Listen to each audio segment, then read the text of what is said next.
An American alligator standing on its legs like a human. Is it bigger than Ricky PUIG? Standing on its back legs? Yes. Yes. No, it is not. No.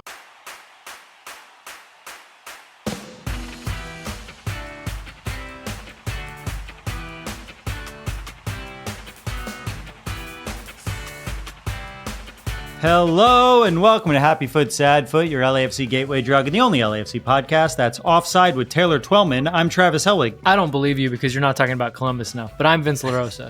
I'm Darren Miller. Welcome to our double preview episode of LAFC's MLS matches versus Seattle Sounders on Wednesday, May 14th at 7:30 p.m. at BMO Stadium, followed by the first El Tráfico of the season on Sunday, May 18th. We'll take on the Galaxy at 6 p.m. at Dignity Health Sports Park in Carson. You can watch both matches on MLS Season Pass, and our live post-game call-in show will start 10 minutes after the final whistle of both matches at youtube.com/@happyfootsadfoot. Later in the show, we've tried before and we'll try again to find out if Riqui PUIG is bigger than anything at all. And of course, we'll discuss all this week's storylines and make some bets. But first, it's time for listener-mandated banter.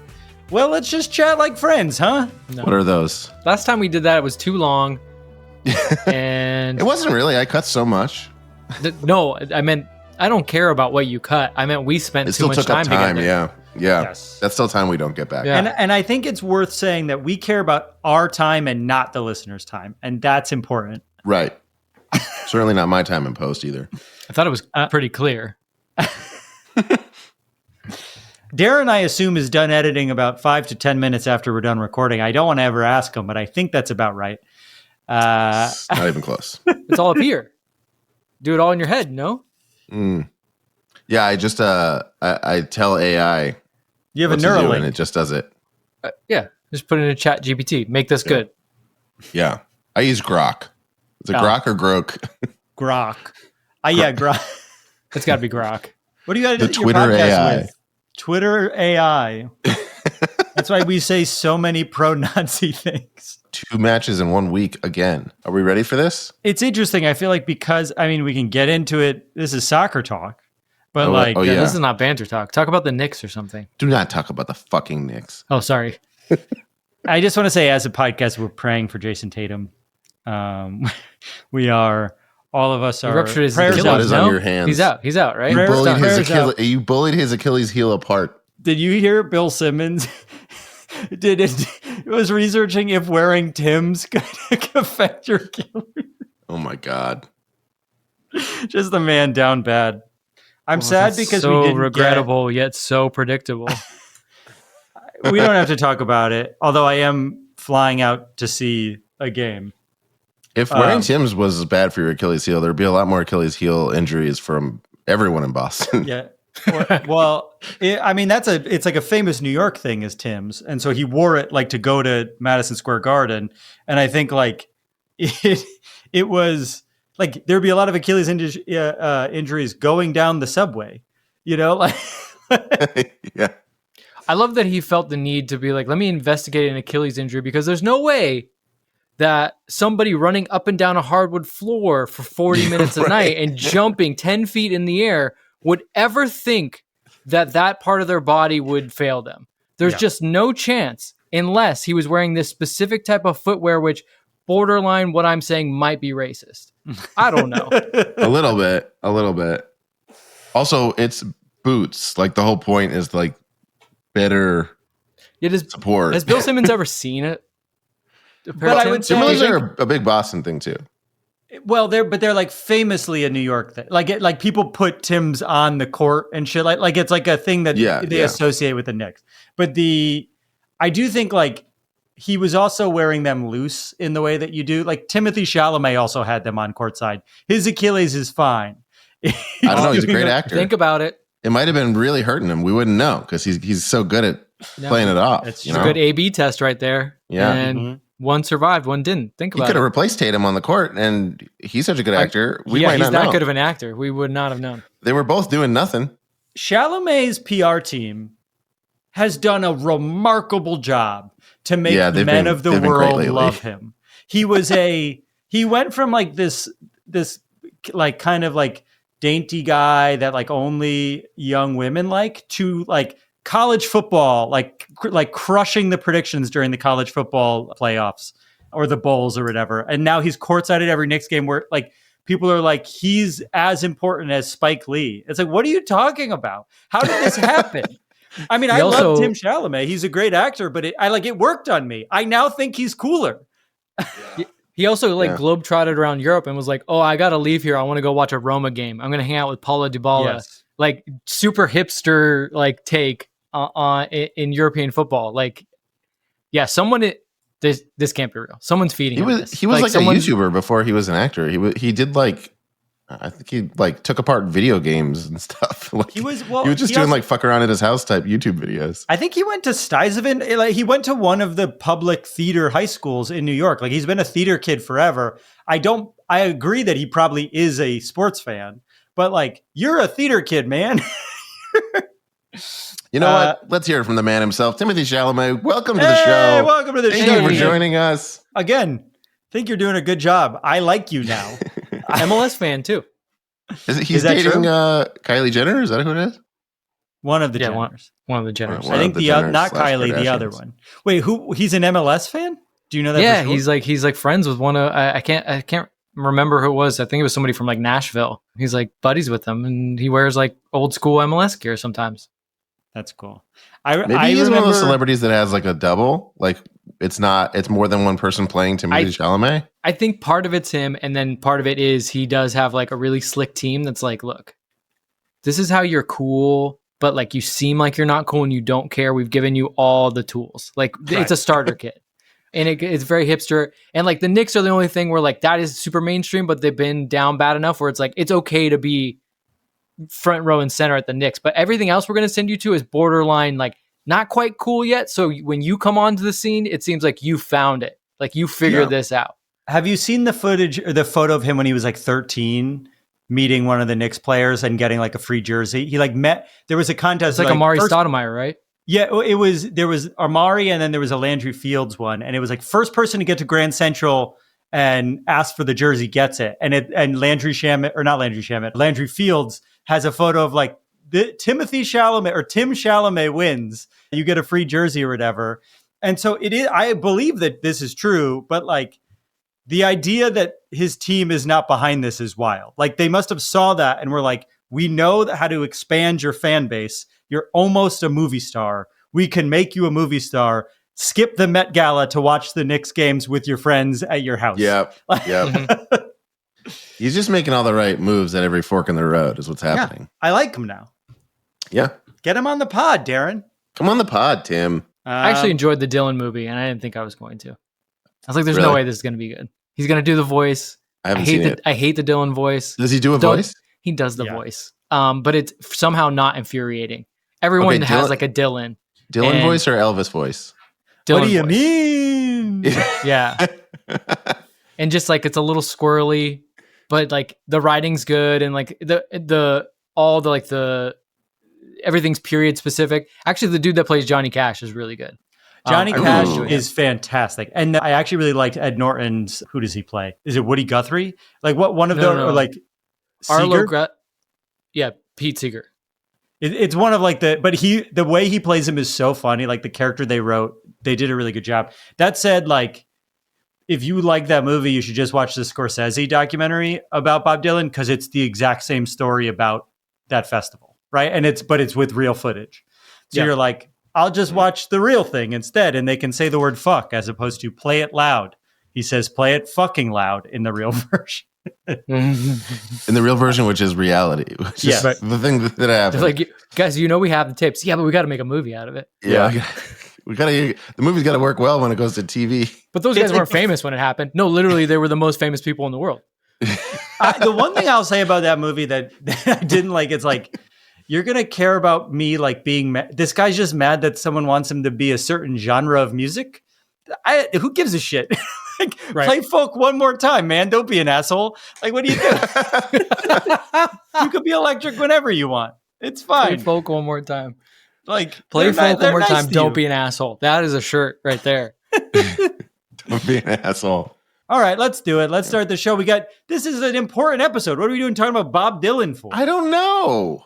We're not even dancing around. We're just fucking floating all over the place. All right. See if you can guess what we cut in the comments. You won't. You will not. You never do. You never can. You never will.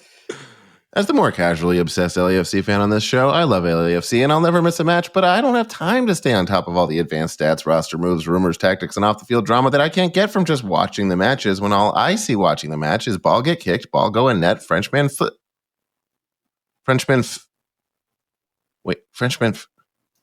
ball get kicked, ball go in net, Are you okay? Frenchman, sometimes fist pump jump?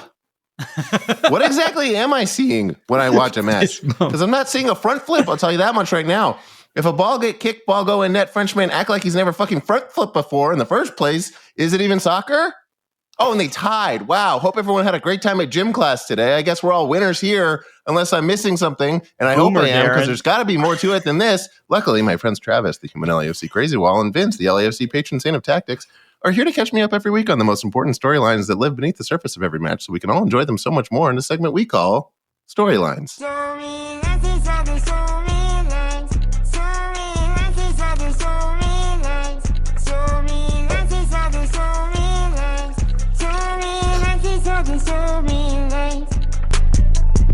Darren, Vince, Dince, I come to you on this double match preview, something we always love to do, with what I think is the most important storyline of the week, which is this.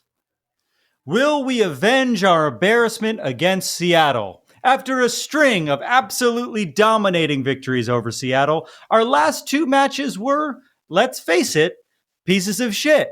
They kicked us out of the playoffs last season, which is something they are historically very good at doing, beating us 2-1 at home. And then earlier this year, they gave us what was probably our worst loss of the season, beating us 5-2 in what was the moment we realized this season might just be a tough one. Seattle and LAFC have become real rivals over the years, and it's usually been in our favor, but the last two fixtures have been soul-crushing. Vince, how has Seattle looked since our loss earlier in the season, and what do we have to do differently to not look like a bunch of pieces of shit? You know, after they played us, they actually went in the toilet for a little bit and were really bad. Because we were pieces of shit. They said, welcome. Yep. You join us. It's right. We all float down here. Yeah, they played poorly, and a lot of it makes sense. It does. It had to do with injuries. But since they're unbeaten in 5, somehow Danny Musovski is a starting number 9 in this league, and he's scoring. He's scoring in every game, not just scoring like a little bit. He's scored 5 in a row. Pedro de la Vega is actually like good, maybe DP level good. So this is all a roundabout way of saying like they're just Seattle again, though. Like they're good, but like annoyingly good, not like in like I really enjoy watching them good, and like there's a lot of like good star players that I need to see in week in and week out. No, like they've got a good coach, good structure.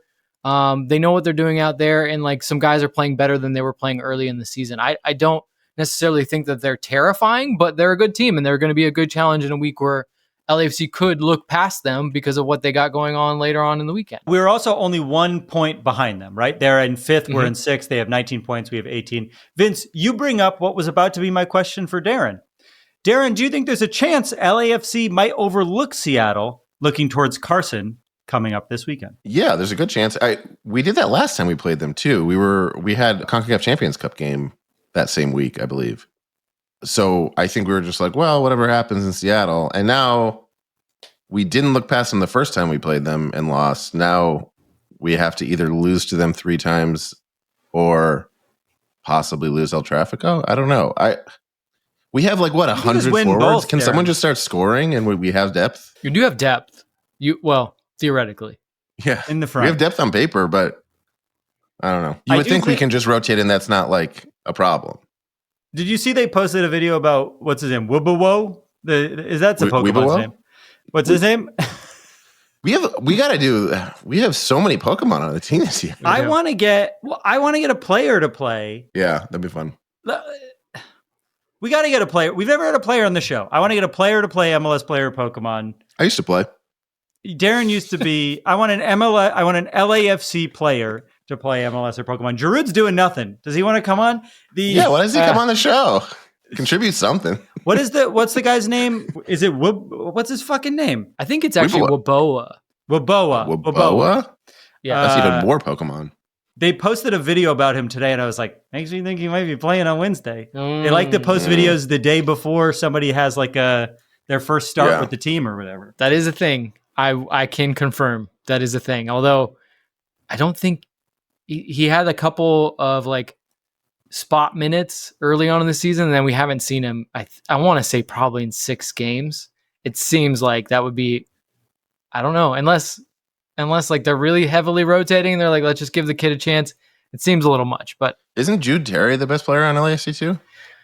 Can we stop it with the Jude Terry stuff? The kid is super young. He's literally a boy. I'm just wondering, like, who's the guy who would actually get the shot? Oh, okay. I thought you had read into the no. fans that at a point wanted Jude Terry out there, which good. I think he could be a very good player, but like there is a world in which you send a player out there when he's way too young, and then you never see him again. Like it's not just, hey, let's see if he's good enough. There's a lot more calculus that goes into it than that. Well, if someone's getting the call up, I don't think there needs to, but there doesn't need to be anyone. Like, yes, Travis is correct. There is sometimes a world in which they put out a video close to when a guy's going to make a debut because they kind of want to prime it and have something ready for the fans. So they're like, so they don't go, who the fuck is this guy? But like LAFC has enough depth to move some players around. I mean, you started that game on the weekend with Martinez and Ordaz, and you were able to bring in Under and Obobisi, and Giroud was still on the bench. Like, there's depth. And then you have Marlon, you have Nkosi, you have Amaya now on the team. We haven't seen like Saldana in a while. Like, he's theoretically still around. So like, there's enough guys. I mean, Yao Yaboa, I don't necessarily want to see him play, but he is on the team. When was the last time Artem played? Like, there's guys. Although, as I'm saying this, remember the last time we played Seattle, I think we made 7, maybe 8 changes, and did not go well. That's right. That was the big rotation game. Yeah, ahead of Columbus. Because we're about to talk about Carson, our biggest rival. Where do you think Seattle ranks among our rivals? Like, how the rivalry in your heart? Which one? What do you think is like number 2? Wouldn't they have to be number 2? I think they're now number 2 after defeating us last season, because it felt like in 2 separate instances at home, mind you, which makes it kind of that much worse. They've beaten us when like we felt like, well, we're gonna go to the final at least, right? And so that I think for that reason, but there is a place in my heart, my heart of hate for Portland, and always will be. And so they stick around, like, and you know what? It just makes sense that Portland and Seattle are 2A and 2B. Like, they're the same thing anyways. I think I think Seattle's number 2 because we just have so much history with them now where we have dominated them a lot. We have played them in a lot of cup games. We played our first game against them. Like, we played our first home game against them, right? Like, we just have a real history that is tied to them. And now they've knocked us out of the playoffs so many times that there's a hatred on both sides. We humiliated them for a long time. They've humiliated us a couple times. I do think there's a real rivalry there. All right. Well, that brings us to our second storyline of the week. And it's this. Why is El Tráfico always so fucking scary? Over the course of 24 games against Carson, things have been pretty split. And the one thing that always remains among it is that it is a terrifying game. No matter what. It's never easy. It's never fun. It's always a relief when you win. It's never joy. The Galaxy have won 10 times. LAFC has won 9, and we've drawn 5 times. And over the course of those 24 games, the average goals per game, anyone want to guess? Total goals per game, the average over the course of 24? 4. 5? Let's split the difference. It's 4.48. That's the average over 24 games. That's insane. That's an insane average. But in games that count, we must remember, including COVID, MLS's back tournament, and playoff matches, We are still 3-0. Actually, now that I think about it, we also looked past Seattle when we lost to them in the playoffs because we were thinking about playing the Galaxy in the next round. But in just 8 years as rivals, this rivalry has had so many multiple big moments that you can remember by me just saying a couple of words. I'll say 2 words and you know exactly what I'm talking about. You ready? Payaso, you know what I'm talking about. Cooler Gate, you know what I'm talking about. Zlatan debut, you know what I'm talking about. Zlatan finale, you know what I'm talking about. Rose Bowl, you got 2 options. Other Rose Bowl, you got 2 options. Chicho crowd, you know what I'm talking about. Bubble blowout, you know what I'm talking about. Army cosplay, you know what I'm talking about. And of course, the most important moment in El Tráfico history, Poopgate, you know what I'm talking about. So I've said it before and I'll say it again. I don't care what those dorks in Cascadia say. No one can deny that El Tráfico is the premier club soccer rivalry in the United States. Vince, you've been following this league way before Darren and I were even born. Has any rivalry in Major League Soccer come close to how intense this is? No. And honestly, and to kind of answer this question and the original question you had, which was like, why is it always so difficult to deal with this game? I think it does stem back to the very first game. Like, and I remember when it happened, and I remember afterwards because it was such an incredible game. Obviously didn't end the way LAFC fans would have wanted, but I remember everyone saying like, that set the tone. And I was like, okay, yeah, of course that set the tone. Like, whatever, it was the first game.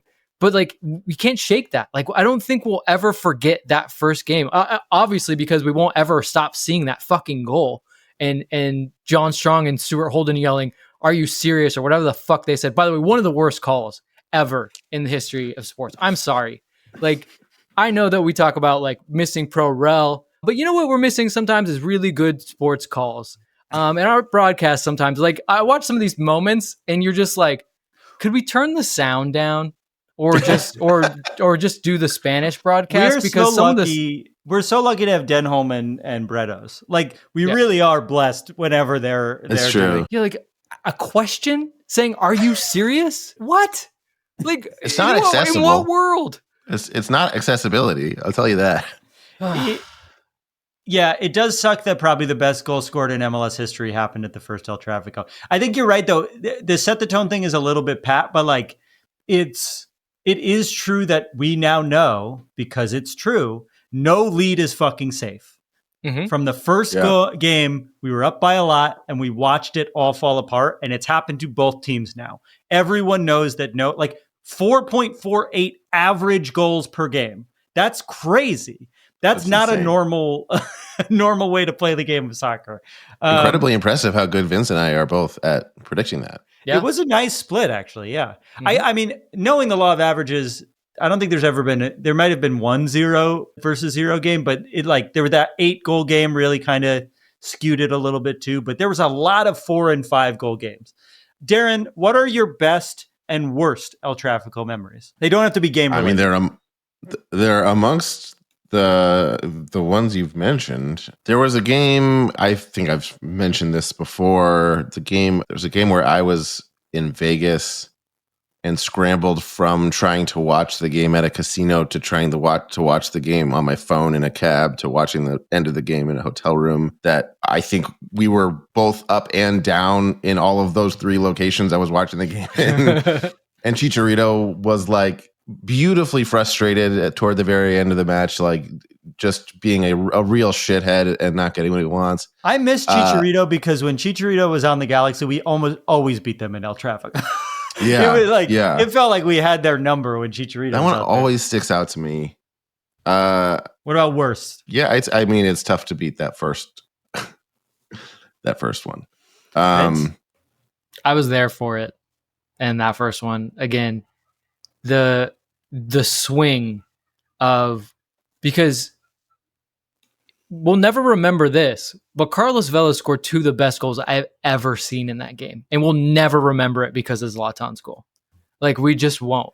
And then the fact that like it might have been offsides on the game winner, like, but you can't say that. Like you can't, it doesn't matter. You know what I mean? And and literally they were playing them off the park. It was ridiculous. And LAFC didn't really do that much wrong. Like they just got some bad breaks and then dude hits a worldie. Like it was so crushing. And it honestly, like now that I look back on it, when I saw like the players and how crushed they were, like it starts to make sense why it became such a thing and such like a thorn in their side. Like they believed it too. They were like, we're killing this. Like we came in here, Galaxy talked a lot of trash about all their championships, and we came in here, we're going to shut them up, and oh shit, we will now always be remembered as those guys. And no one will ever forget it. There's nothing, like, I honestly felt they walked out of there saying there's nothing we can do from this point on that will change that. And they believed it. And there was a long string where we couldn't win, right? Remember that? We could tie, but we couldn't beat them until the playoffs. Right.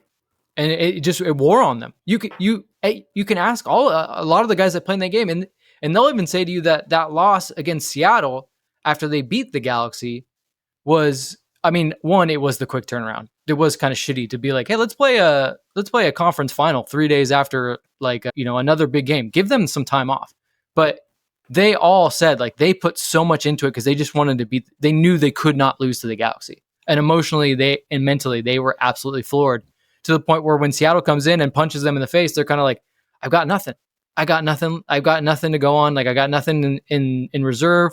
Like it just kind of played out that way. So you guys, it's hard to explain. It sounds so cliche, but like these are the exceptions that prove the rules. Like these are why these cliches exist, because like we lived it, like we saw it, and this is why it happens this way.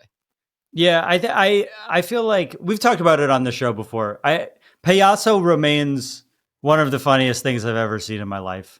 We're also like from Georgia, just like you could have told me, it still would be super funny if it came from anyone else, but just like it came from Georgia. Like, I like can't think of the framing, or I can't think of it without thinking of the framing of the camera, where it's like 100%. This guy is celebrating that he just beat a bunch of kids, and just in the background, one of the most legendary soccer players of all time is just like Payaso and keeps walking. Like it's a beautiful moment of humiliation for Riqui PUIG, who then, redeemed himself at the Rose Bowl later, but still just like something I'll always remember. I'll always remember Zlatan grabbing his dick at Soccerhead. Vince was also, I believe, right there when that happened.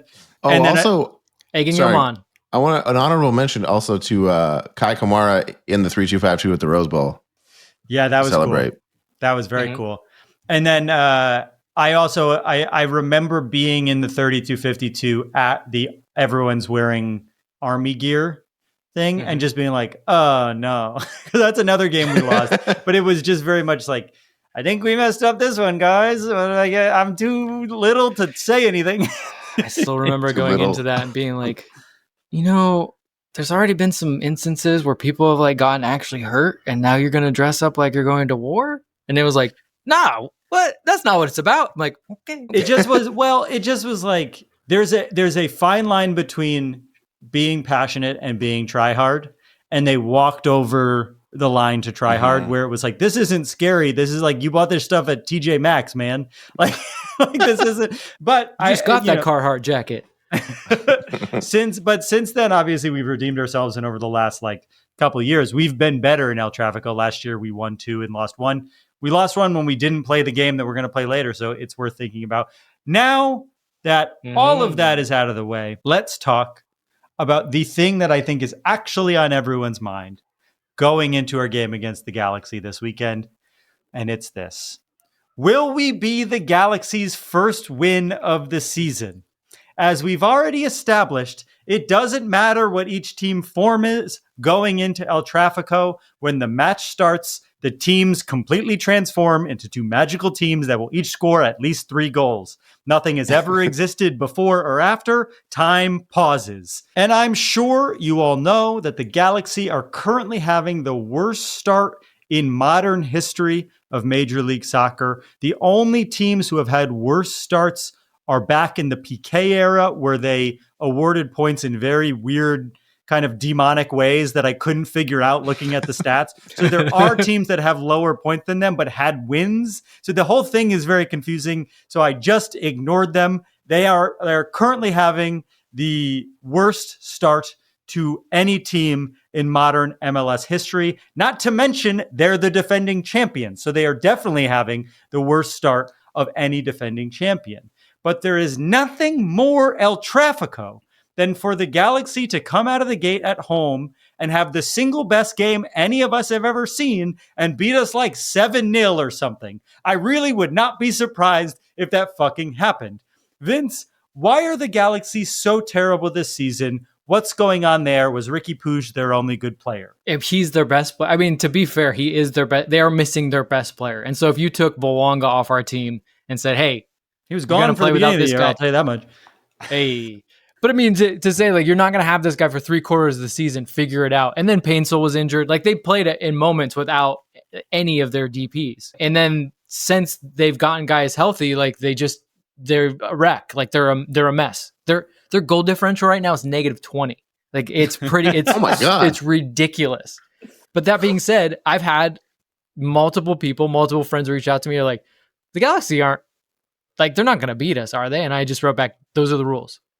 And those are the rules. Like, that's the rules of this derby. Like, this is just the way it goes. I'm not even hedging. I'm not even saying this to just, like, say, oh, you know, I didn't really care in case it does go down. But, like, this is the one rivalry where you can't predict it. And then at that stadium, LAFC does seem to have, we've won there in the Steve Trundle era, but they still just don't seem to have a firm grip of that. And a wounded Galaxy. Quality. It's the air quality. It smells really bad there. Yeah, it's a different smell. You know how smell is like, they say it's 40% of taste? Mm-hmm. It's probably like 40% of, balance, talent. Yeah. But a wounded Galaxy is a scary Galaxy for just LAFC. No one else cares, it seems. Like the Red Bulls did not care. And I think there's been games in which I've thought the Galaxy, despite having more points in the season, i.e. an actual win in the season, I thought that they were worse, but also had worse talent. Like this Galaxy's team still has talent. Like they still on their day have the type of talent that could beat you if you're not ready. So I think that's going to be the biggest message for LAFC. And it's going to be a big test of their mentality because it is somebody that they do want to beat. It is somebody that they should look at the standings and go, oh, we should beat them anyways. But it's somebody that they can't overlook. And they need to see out a game, a 90-minute game, knowing that anything can happen in this fixture. Now, what outside of the players missing, why are they so bad this year? Like it almost seems, especially watching clips from that 7-0 game, it seems like they're in their heads about it, right? It seems like they're doing a lot of whoopsie daisies. Like, why are they so shitty this year? I mean, sometimes you win the championship, you kind of let off a little bit, right? Yeah. And especially, and they've made this point, we made this point after we won too, although we didn't have to dismantle our team quite in the same way. I think like we did lose a lot of players, but I think LAFC had a lot of quality still left over. And obviously that was apparent because we were top of the West and we were able to reach the CONCACAF Champions League final. Like we lost guys and we would have loved to have had them and maybe they would have put us over the top in the CONCACAF Champions League, but we're like, no one's crying for us.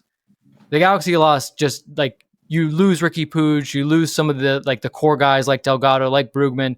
It really gutted their team. But maybe it's that. Like the guys were like, look, not only did we win, but we're not even the team we were. And so like we're not good enough to make a run. And I've said this on some of the post-game shows as we've kind of talked about the Galaxy. I think there's some guys there, particularly Gabriel Peck, that are like, I did my job, guys. Get me out of here. Send me to Europe. I'm done here. I don't care. I don't. Yeah. There is a mindset or a world in which he thinks, wait, is what happened to Riqui something that could happen to me? And I never get my move? It is. You know what I mean? Like those thoughts creep into your mind. And especially in that 7-0 game, you saw a team that by the fourth goal, especially, they were like, we're cross country. Who cares? Doesn't matter. We've lost all these games anyways, and I think too often that's creeped into their heads. I want to get to the M&M store. Yeah, I gotta go to New York City. I gotta go to FAO Schwartz. See, yeah, we got Here I am in Times Square. Tomorrow. I can hang out. They're in Jersey. Darren, how many goals would we have to be up in El Tráfico for you to feel comfortable that we had it in the bag? 4 plus. 4, yeah, at least 4. At 4, how much time is like, left? At how much 4, time I'd is be left? How like, much time is left? Maybe if we'll we're get up a 4-0 tie at halftime, I'll feel good, but I think I would still be like, I'm not gonna like breathe. I'm not gonna start breathing at 4-0 at halftime. 4-0 at the 60th minute, I'll be like, okay, I think it's looking pretty good. You know where I'd be my most scared is if we go up by 2 goals in the first 20 minutes like we did against Vancouver. I'm like, if we go up by 2 goals in the first 20 minutes, we're losing 5-2. And I promise you that's what's happening. You have to be careful, right? You gotta you don't want to give them extra motivation to bear down. I think that's a really good point. Unlike Red Bull, I think LAFC are the one team in which the Galaxy refuses to give up no matter what, right? Mm-hmm. So there could be a chance that LAFC does go up 2-0, 3-0. And one, they have precedent on their side. Like, they've been able to overturn that at home where they're playing. But two, like, they're just not going to give up the way that they did for other teams because there's too much on the line, too much pride on the line. And also they know that LAFC can be, in this fixture, can be pressured into making mistakes. So, like, why would you give up? You could do something incredible. You've seen it happen. Do they have a midweek game? They do. They have to travel to Philadelphia. Oh. Which means they're going to get their first win on, like, they're not winning in Philadelphia. All right. Well, we got 2 games this week against 2 of our biggest rivals. Very, very nervous about the week ahead of us. When we come back, we're going to play one of our favorite games here. Is it bigger than Riqui PUIG?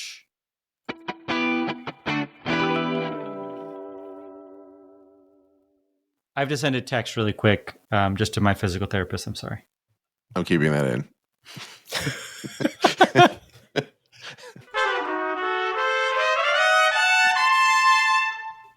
And we're back.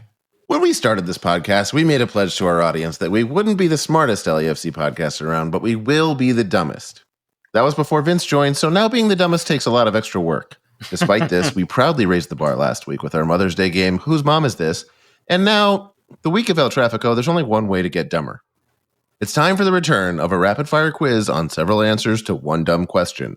We'll tally who gets the most answers right, the winner will be crowned, and we'll all be dumber for it. Because the only thing dumber than playing this game is playing this game again the next El Tráfico, then not playing this game the El Tráfico after that, even though we won both times we played the game before, and then losing that El Tráfico, and all we had to do was bring back a tiny little game we call, Is It Bigger Than Riqui PUIG? It really was, when we lost that game, the first thing I thought about. Well, we didn't play Is It Bigger Than Riqui PUIG? I know, but you'd think Darren would run out of things. There's a lot of things I'll never that run can be out bigger. of things. Bigger or smaller than. Luckily, yeah, he's small enough that there's just a lot of things. All right, I'm ready. This is my favorite game we play. Yeah. Okay. I got my tape measure out. Get out your tape measure. Get a reference point ready. If you're listening or watching I'm visualizing at home, him in my head, and then when you say something, I put it next to him in my head. So I got this. Yeah, if you're following along at home, get something out. Maybe a picture of Riqui PUIG. He's wearing those stupid pants. Yeah, oh, definitely. Those pants don't make him any taller. They do make him a little wider.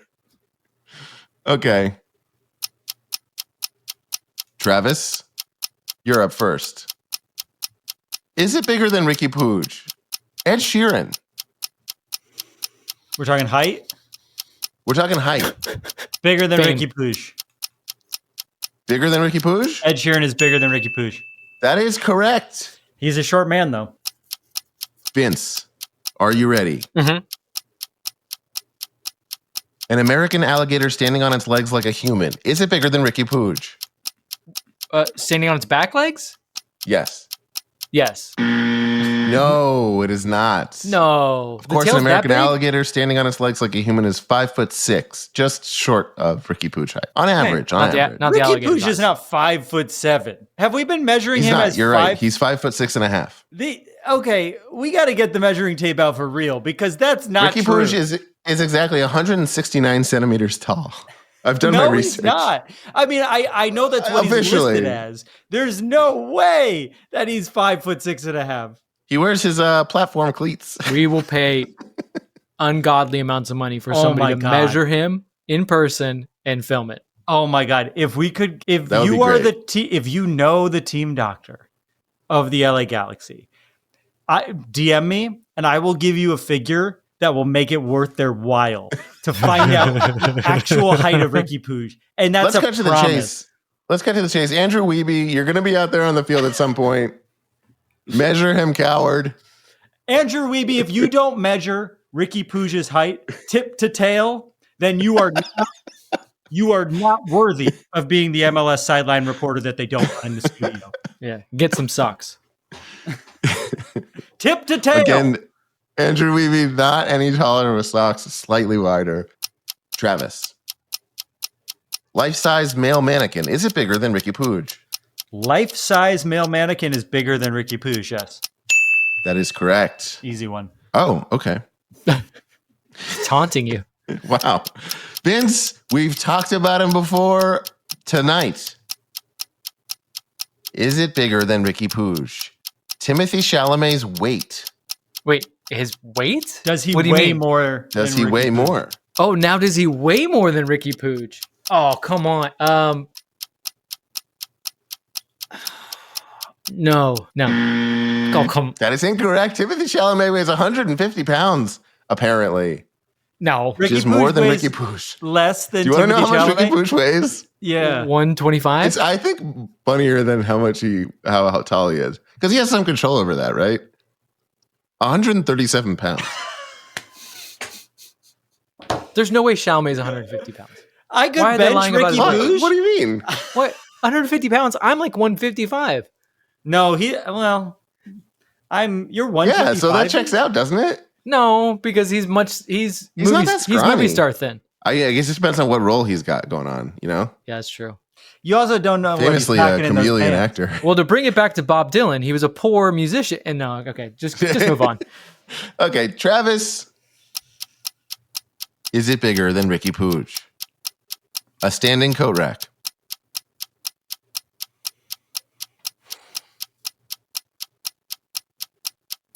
Yeah, it's bigger than Riqui Puig.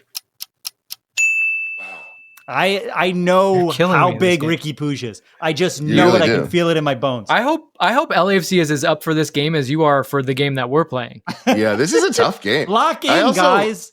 I will admit, I did put extra effort this time into pretty much only picking things that were pretty close. Yeah, if anybody, Travis has called out to people that might know the Galaxy Doctor. If anybody knows the LAFC Doctor, get them to listen to this episode and play this game. I think it'll get them ready. Yeah, get them locked in, baby. Yeah, lock in. Okay, Vince, are you ready? Yoda, is it bigger than Riqui Puig? No. That is correct. What is Travis? What's the official height on Yoda? Isn't Yoda like 2 feet tall? Yoda is 2 foot 2 inches. Is that canon? That's closer to what Star Wars canon? That is canon. But Travis, Yoda CGI combat version. Yoda is still smaller than Riqui Puig. That is correct. The answer is no. The Yoda CGI combat version is 5 feet tall, though. What? It's true. That was so funny when they did First of all, I don't even know what that is. But there's a moment where Yoda stands up with a lightsaber. Okay, well, a 5 foot tall Yoda is terrifying. Kind of looks like Riqui. Vince. Allen Iverson. Is it bigger than Riqui Puig? Yes. That is correct. That one I thought maybe was going to trip you. He just looks smaller because he's on the court with, it's like Chris Paul. I remember when I used to work at Fox Sports, I met Chris Paul. I was like, well, he's way taller than I thought. I'm like, oh, duh, because he's standing next to 7 foot guys. Tall. Yeah. Travis, is it bigger than Riqui Puig? 4 standard countertop microwave ovens stacked on top of one another. Vertical or horizontal? Horizontal. So like this, not like this. Okay. You should still be able to use them. Right. Yeah. Is it bigger than Riqui Puig? No, it's not bigger than Riqui Puig. That is incorrect. 4 standard microwaves on top of one another is 6 feet tall. It's bigger than Ricky PUIG. It's 6 feet bigger tall. than Ricky PUIG. If you put 4 microwaves? He's smaller than 4 microwaves? throw those hot pockets in there. Vince, is it bigger than Ricky PUIG? Lady Gaga. I love this game. I think this is deceptive because she is notorious for wearing fancy heels. I'm gonna say Is this true? I'm gonna say no, she's not. That is absolutely correct, Vince. On the board again. Great reasoning out loud. I felt like I was in the middle of a Who Wants to Be a Millionaire episode. Travis, are you ready to play? Oh, imagine if we could We've been call a playing friend to for a ask while, them of course one of I'm these ready. questions. That'd be so fun. My friends would be like, phone a friend. what are you talking about? I don't watch soccer, let alone Major League Soccer. Who's Ricky PUIG? And also lose my number. You're talking about the guy who used to play for the Dodgers? Yasiel Puig? Yasiel Puig. What a player. He was great. You think he's bigger than Ricky PUIG? Much bigger. Yeah, he I also think Ricky PUIG. I think girth wise, he's bigger than Ricky PUIG. His girth is larger than Ricky Puig's height. That's for sure. Yeah. All right. Yes, Darren, I'm ready. I've said it a couple times. Oh, no, you're mad at me. Yeah, I'm mad at you. Okay. This is what Okay, you get. Travis. Is it bigger than Ricky PUIG? Salvador Dali. Okay. I've seen him walking in the Anteater. How big do we think the Anteater is? Let's save that for the next question, Travis. Salvador Dali is... Is it bigger than Ricky Puig? No. Oh, I'm so sorry, I changed it Travis. last minute. Salvador Dali is 5'7", half an inch bigger. Wow. Vince, Mm-hmm. the average size of known pet of Salvador Dali, a giant anteater standing upright. Oh, so this is another standing one. Yes. Okay, I'm gonna say no. With the tail, he would have been, but standing, no. Wait, that was wrong. Oh, come on. I knew No way. that thing was big. I know It they're is big, bigger. but it's a lot of tail. The average size of a giant anteater standing upright is 5'11". Wow. Yeah. Still couldn't get a date on Tinder, right? That's 4 inches taller than Salvador Dali walking. They all want 6 feet tall. It doesn't matter. Oh, I got it. Yeah. Darren Sorry. just went right over Stomped that right one. over that. Yeah, steamrolled your joke. I'm sorry. Do you want to do it again? You pick up? No, it really isn't good. Still couldn't get a date on Tinder. No, that kind of joke. All right. I'm really upset that I did not get that. Me too. Because anteaters are kind of cool. I'm falling I behind. agree. I'm like LAFC at El Tráfico. I'm locked in to start, but Vince is catching up quick. There's Travis? a lot of time coming into the game. Is it bigger than Ricky Puig? 3 baby Groots from Guardians of the Galaxy Volume 2 standing on each other's heads. Not shoulders. From Guardians of the Galaxy 2 specifically. Well, I'm just pinning it to something concrete. I don't think that the height Because he varies. grows, I think, over the course of the movies. So I didn't Guardians see of the them. Galaxy 2, I just did the research. he's at his smallest. And he does grow a little bit. He starts as a sapling and then grows. I see. Three Groots are bigger than Ricky Puig. That is correct. This is a real roller coaster, just How do like they have El Tráfico. How do they have measurements for these things? You don't think Marvel Fictional fans character. know what? Yeah, I mean, it's out there. This stuff is out there. Terrified. Vince, prepare to be terrified again. Is it bigger than Ricky Puig? A kangaroo. Eastern gray male. Giving him all of the animal ones. Yeah, what is going on here? Okay, here's the thing. There has to be a kangaroo that is bigger than Ricky Puig, but is it this one, Eastern Gray? This was meant to be an average kangaroo, not like especially small or tall or anything like that. Mm-hmm. Picture a kangaroo you've seen Yeah. in No. person. No, Here's what I'll say, not bigger than Ricky Puig. Picture them standing up in boxing. It's definitely bigger than Ricky Puig. Oh, are you phoning a friend? Haven't you seen them like sticking their fucking chests out and fighting? Like the really big ones, but there's also like they might not be Eastern Greys. You're right. There are smaller ones, but they could be wallabies to what you're thinking about. You know, I think you say it's bigger than Ricky Puig, and What's the kangaroo's name? What? What's the kangaroo's Bone name? Crusher. Oh, yes. Then yes. Bone Crusher. Bone Crusher the kangaroo is towering over Ricky Puig. Is that your final answer? Oh, absolutely. I wouldn't joke about that. I saved your fucking ass. Always remember that, Vince. No. The kangaroo's name being Bone Crusher saved. Well, that was Travis's doing. Bone Crusher is bigger than Ricky Puig. You're telling me that's not his real name? It is now. As soon as Travis said it. I'm terrified of kangaroos ever since I saw the videos of them like squaring up on people. Like truly, like just putting their arms out. There are a bunch of ridiculous videos of people just deciding to try to fight animals. And that's the only animal I've seen where it's just like, yeah, I'll go. It's like, whoa. It's Australia. My favorite thing about even the kangaroos are Australian. But I do think it's funny, like the kangaroo will square up and the person will be ready for it. And they might even get a punch in, but then the kangaroo's like, all right, I have bottom legs. Bounce onto its tail and just fucking kick them in the gut.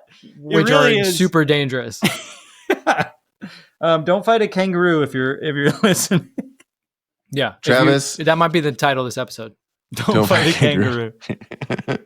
Travis, you seem jealous that you're not getting enough animal questions. So, Travis, is it bigger than Ricky Puig? A grizzly bear on all fours. On all fours. A grizzly bear is massive. So even not standing tall, a grizzly bear on all fours is bigger than Ricky Puig. I'm so sorry, Travis. That is incorrect. A grizzly bear on all fours is 4 feet tall. Oh. But on its hind legs, he's like 15 feet tall. Well, let's find out, Vince. Grizzly bear standing. Oh, is it bigger than Ricky Puig? Yeah. Easily. They're like 9 feet tall. 6'8". Okay. At average. I've seen some crazy ones. Both of us were nowhere close. 15 feet, 9 feet, 6'8". Polar bears are the really big ones. He's 9 feet tall. Yeah. I'm thinking of polar bears. Polar bears are like... Oh, yeah. I'm going to look up average height of polar bears while we go. Okay, that's good. It's your turn, though. Yeah, I'm ready. Okay, Travis. What, you mean this game is that complicated? Average height of polar bear adult at shoulders, 4.5 feet tall. No, average may reach 9 feet. Okay. Oh, okay. It's still, in my mind, like not out of the realm. Tall. Okay, Travis, is it bigger than Ricky Puig? Tom Cruise. Tom Cruise is not bigger than Ricky Puig. Too confident. The answer is yes. Tom Cruise is bigger than Ricky Puig. Tom Cruise's height on the internet. You want to know how much taller he is? He's probably listed at 5'9". 1 centimeter. Oh. He is 1 centimeter taller. Wow. I'm telling you, Tom Cruise is not taller than Ricky Down Puig. to the centimeter. Their heights on paper are both lies. Okay, yes. So they're probably comes out in the wash. same. Yes, you're right. You're 100% right. Okay. That's true. Vince. How many more of these do you have? A couple. Okay. Vince. Is it bigger than Ricky Puig? 4 American Girl dolls standing on each other's heads. Oh, you want to talk about terrifying. And if there were 4 of them standing on each other's heads. Fighting a kangaroo. Fighting a kangaroo. I take the girls. They got history on their side. 100 humans versus 4 American Girl dolls. Who wins? It's 4 of them. I feel like they're at least 1.5 feet each. I'm going to say yes. That is correct. Once again, just intelligent reasoning just wins the day. Yeah. What is the comparison? Oh, they're 6 feet tall. Oh, wow. Altogether. Yeah. And they mean business. So that's 1.5 feet each, no? They've learned from the mistakes of our forefathers, okay? I mean, I'll take them in that fight against the kangaroo. Travis, is it bigger than Ricky Puig? Walking red flag that as a society we're unable to see red flags when they're right in front of us for decades, and that perhaps we've failed as a society as a whole. Woody Allen. Woody Allen is bigger than Ricky Puig. That is correct, and arguably a more successful career as well. Hey, maybe you'll see him in the next game. Hey, I don't think he's allowed Is that anymore, whose seat unfortunately. Timothée Chalamet took? Yeah, sure. Yeah. Totally possible. Yeah. And finally, Vince, the weight of an average electric scooter with battery, is it bigger than Riqui PUIG? No. That is correct. A last-minute point. Guys, what do you think is going to happen here? As I tally the totals Did we here, tie? what do we think has happened? I think I won. Although if we tied and I very- gave you the kangaroo answer, I'll be fucking pissed. It's going to be you did close, not give I'm it to me. telling The you. kangaroo's name was Bone Storm. It Facts are wasn't facts. Bone Storm. Bone Storm is the name of Randy Savage in the Spider-Man movie. The kangaroo's name was Bone Crusher, which is the name of a rapper from the 90s who sang, "I ain't never scared. I ain't never scared." Guys, I cannot believe this has happened. No, don't tell me. Did I win it's by a one? tie. The winner of Is It Bigger Than Riqui PUIG is Vince, 7-6. No!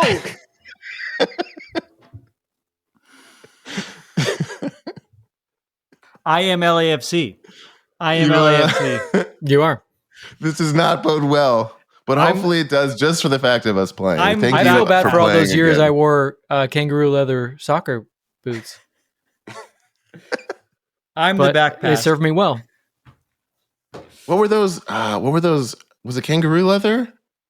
There's a Pumas that had like the best leather Puma that Kings, I was obsessed Puma with. Kings, Copa Mundials. Honestly, Copa every Mundials. Oh, like those are the best. through until like the mid 2000s, every major soccer boot was made with the good ones were made with kangaroo leather, and then they were like, Mhm.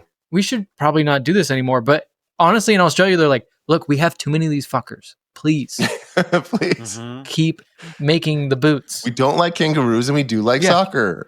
We're literally fighting them in the streets, hand-to-hand combat. You need It's true. to save us. They're in all-out war. We're talking about all the countries at war right now, but Australia is always at war with the kangaroos. They're fighting for the territory. Travis is can't- legit I'm mad. dejected. I'm mad. Yeah. Oh, no. It feels like El It's 'cause this Trafford. is It his really favorite feels game, wrong that and he really a gave it good away. deed went that a good deed went punished. You know, and I just can't get over that he's listed at 5'7". 5, 6.5. It's so depressing to have 5, 6.5 in there. All right. 169 centimeters. Let's do our bets. When we come back, we're gonna make some bets.